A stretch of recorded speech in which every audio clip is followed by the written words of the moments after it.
Sunderland's issue in the 2026 Premier League campaign is quantifiable.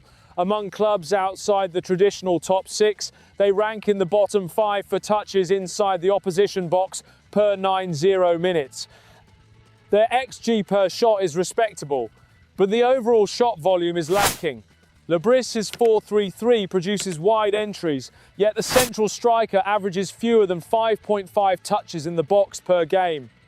That suggests the number 9 is not consistently operating between the posts. Crosses are delivered, cutbacks zip across the 6-yard area. Too often the prime finishing zone is vacant. The gap in the starting 11 is clear. Sunderland require a penalty box striker who attacks the near post channel, pins centre-halves and converts chances under physical pressure. Santiago Gimenez aligns closely with that statistical need. At AC Milan, Gimenez averaged 3.4 shots per 90 inches Serie A during his first 6 months, alongside 6.8 touches in the opposition area and 5 league goals despite limited starts. Compare that to Sunderland's current first-choice striker, who sits nearer 2.1 shots per 90 and 5.2 box touches. The disparity is significant. Tracking data from Milan indicates Gimenez regularly reaches sprint speeds above 22 kilometres per hour in sharp bursts across the near-post corridor.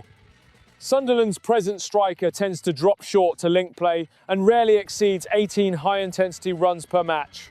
Conversion data also favours the Mexican.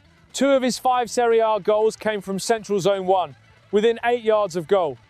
That is precisely where Sunderland underperform, scoring below league average from inside the 6-yard box despite delivering a reasonable number of crosses from wide areas. In November, Sport Witness reported Sunderland's interest in Santiago Gimenez of AC Milan. More recently, Tutto Sport indicated the forward is nearing a return from a 3-month ankle injury with a decisive medical assessment scheduled next week. Milan's valuation stands at €25 million. Having paid €35 million in January 2025, they require that €25 million threshold to limit financial loss. Gimenez has not fully convinced Max Allegri, who preferred a more traditional aerial reference point and reportedly pushed for Niklas Füllkrug earlier in the year. The market picture is straightforward. Once medical clearance is confirmed, Premier League clubs, Sunderland included, are positioned to move. From a squad construction perspective, the implications are direct. If Gimenez arrives, the current starting striker would no longer be guaranteed his role. Gimenez's heat map at Milan shows a heavy concentration between the penalty spot and the near post channel. Sunderland's incumbent tends to drift into the left half space, often occupying similar zones to the inside forward. That positional overlap compresses build-up and leaves the central corridor under-occupied. Installing Gimenez would recalibrate the front three. Wingers hold width, the striker remains high and central. The midfield pivot can step 5 metres further forward, confident the 9 is engaging both centre-backs.